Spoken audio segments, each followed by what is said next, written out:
Guys, we need to talk about something today. So some of you may have seen my community posts, many of you probably haven't. Some of you may have seen a video 2 days ago, which is not available today. Basically, I got mass reported by this wholesome community. A community that hates freedom of speech apparently. A community where criticism is cyberbullying. A community that treats me like the second coming of Leafy. Anyways, I'll try to explain the drama. I'll try to give my side of the story as best as possible. I'll explain what I said in my video, and I'll have to explain it in the most bootleg way possible because I got silenced. What a ridiculous situation, honestly. So yesterday I uploaded this video called ... finally exposed. Let's just call the ... Iwami, if you will. So I uploaded this Iwami finally got exposed video, you know. In the video I talk about how this Iwami character had a lot of problems with Dr. Eggman, another character in my story.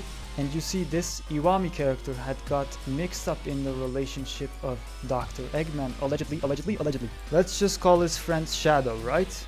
To make things easier to understand. So this Iwami character had caused many problems between Dr. Eggman and Shadow, to the point where they both go their separate ways. Fortunately, after 2 years, yesterday the two finally reunited. It was a pretty touching moment. Allegedly. Anyways, as a result of all the pain Iwami caused Dr. Eggman is very angry towards that Iwami character. As a result, he never forgave Iwami. Dr. Eggman also had proof about the fact that Iwami had many of Japan's greatest Yakuza clans under his wing as a puppet master. Allegedly. Especially when one of his slimy, egotistical, mint-picking Yakuza, let's call him Sugai, openly admitted to it after getting beat up by one person on the street. I also said how much of a...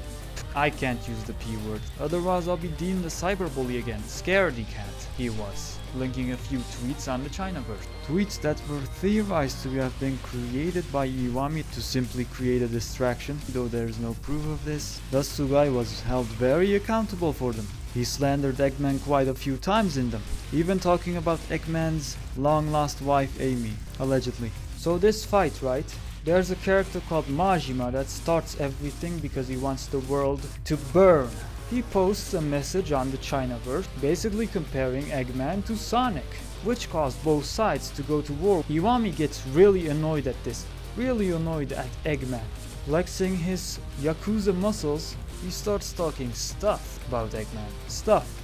Then they go back and forth for 3 days, 8 hours every day. As the days go on, however, due to the very big ego of Iwami, Dr. Eggman uses this to his advantage, pushing Iwami to reveal more and more about his clan and about his manipulation with Eggman and Shadow, which he accidentally reveals. By the day, it becomes more and more obvious that Iwami is the puppet master, allegedly. So then we get to the part where there's a talking saxophone. The saxophone leaves a message on the Chinaverse, a lengthy 11-page message. This saxophone is one of Dr. Eggman's greatest inventions. This saxophone also wanted to be a part of the Iwami Yakuza group, if you know what I mean.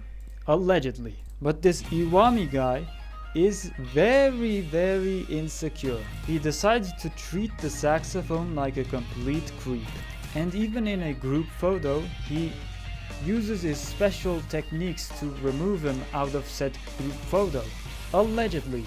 This saxophone also tried to talk about a potential murderous Yakuza among the vocal Yakuza. Iwami did not like that, and he decided to not treat him as a Yakuza family member because of that. He'd never give him any opportunities, any money, allegedly. The saxophone also talks about how he's hiding a very peculiar event, an event where a Yakuza was completely insane, killing a random little girl on the street. Allegedly. That was basically everything important included in the message for the Chinaverse. So then Iwami decides to respond to all these messages on the Chinaverse. saying he doesn't need to accept every random lackey into his clan, saying that the saxophone is basically treating them as a stepping stone and that is the only reason he wants to be in the Yakuza clan, basically calling him a greedy, selfish Yakuza, allegedly. He then gets really angry about the group photo mentioned, especially since he didn't want that saxophone in his group photo. But anyways, in the group photo there was this Yakuza mob boss that was not supposed to be seen. Let's call this person Aloy. Aloy didn't want to be seen, but he didn't tell the saxophone. The saxophone committed a mistake that is not even a mistake. Yet Iwami uses this as a main point against him. Allegedly. Then Iwami gets very riled up about the fact that he mentioned that one of his men had killed a young girl on the street, saying that only the girl should be able to reveal that, the dead girl, saying that he crossed the line for talking about this issue, confirming that this issue did exist and that it wasn't just an allegation, like an idiot, an issue which this Yakuza did know about, but wanted everyone around him to shut up about, because it was not in his best interests, both from a reputation standpoint and as a puppeteer. Maybe because this murderer makes the Yakuza family a lot of money, allegedly. Anyways, doing all this, Iwami tries to strawman the situation towards a very different point, completely ignoring this saxophone's will to enter his family, allegedly. He even tries to get Dr. Eggman on his side using his puppeteer tactics, despite once again the saxophone being very close friends with Eggman. A bit of deja vu sprinkled in, allegedly. Anyways, as the situation got worse and worse for Iwami, Dr. Eggman was gaining way more minions, while Iwami was losing many family members to the point where he's very screwed amongst the Yakuza clan circle. Then came Phoenix Wright trying to mediate both sides into stopping the fighting and loving each other, and he sort of was successful, but in the end he was not satisfied as a professional lawyer. Quite the well-mannered gentleman. So all of this I compiled because I knew not everyone was gonna be able to watch Dr. Eggman's 2-hour video, right? So I tried to upload my video, a summary about all this. However, iTube did not like that, taking the vid down 2 hours later, considering it's cyberbullying. They even make you go through some silly old anti-cyberbullying test so that you understand what cyberbullying really is, resulting in basically the dumbest questions only a toddler would struggle to answer. And there was even one example. Am I allowed to make fun of a 13-year-old? This suddenly hit me. Does iTube actually think that Iwami is 13 years old? Is it his face? He is not a minor. He is someone that is known as a former minor. Anyways, it gets removed as cyberbullying when it was really just reporting the news with a personal take that is freedom of speech. However, iTube does not agree with me and automatically denied my appeal. According to my Kiryu instincts, however, the video posted was mass reported by Iwami and Sugai's family. Whether he ordered them to do it, I do not know. I could not say. 9,000 views in a few hours is a lot for a channel that has 10,000 subscribers. It probably would have gotten like 50k if it stayed up, but alas, that's why we're here. Thus, having it removed made me, Kiryu, very sad.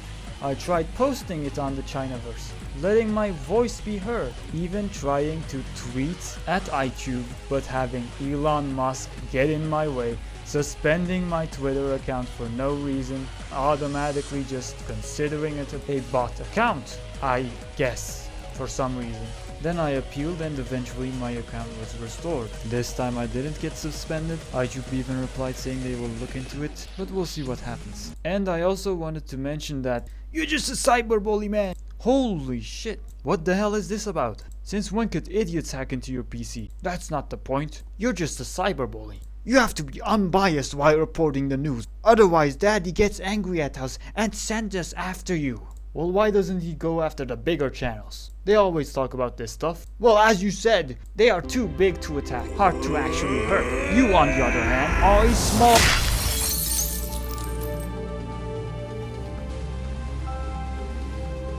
Shut the hell up. The whole situation is just stupid because it ain't cyberbullying, it's freedom of speech and news reporting. So kind of educational content if you're using your brain.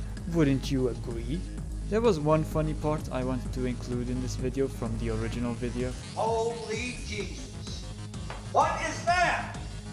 What the f is that?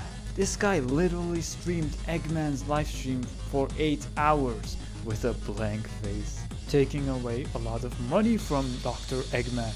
So the conclusion would be that Steam was right. Steam had already accused Pokey of being a greedy little loser. However, justice is served and he is caught at the end. Cam, because my stream is exploding. Oh shit, my bad. That's all good. Full cam. Wait, how do I go full cam? Yeah. Hold up. Yeah, you got it. Also, respect to you. Jesus Christ. Respect to you for staying neutral. That's good shit. You know what, is this good? Is this what I'm supposed to do? Yeah, that's fine. That's good. Okay. Back to me. Because the video got removed, I have a warning on my channel right now, which means the next one would be a strike. So screw you, Ivami. You didn't have to make an enemy of me as well, but you done goofed up. Here's one final message to you, buddy, after trying to take me down. I ain't a pussy, and I ain't giving up. この死に損ないが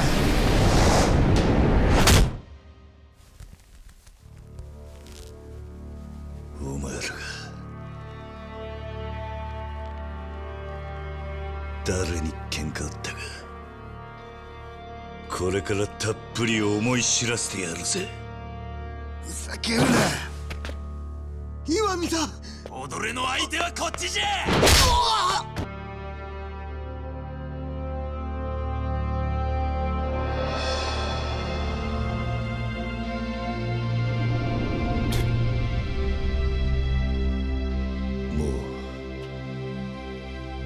思い残すことは何もねえ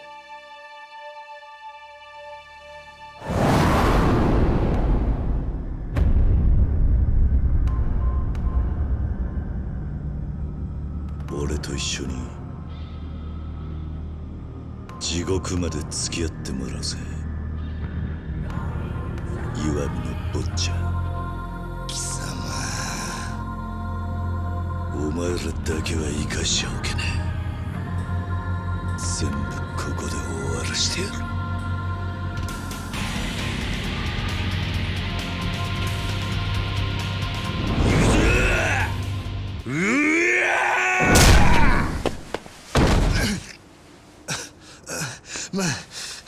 待てもうお前が地獄へ来るのを待ちかねてる人たちが大勢いる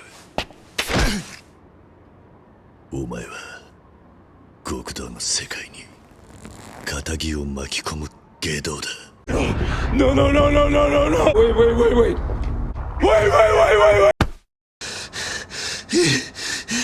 Back where you fucking started, Weiji. Someone has to fucking flip the burgers, dumbass.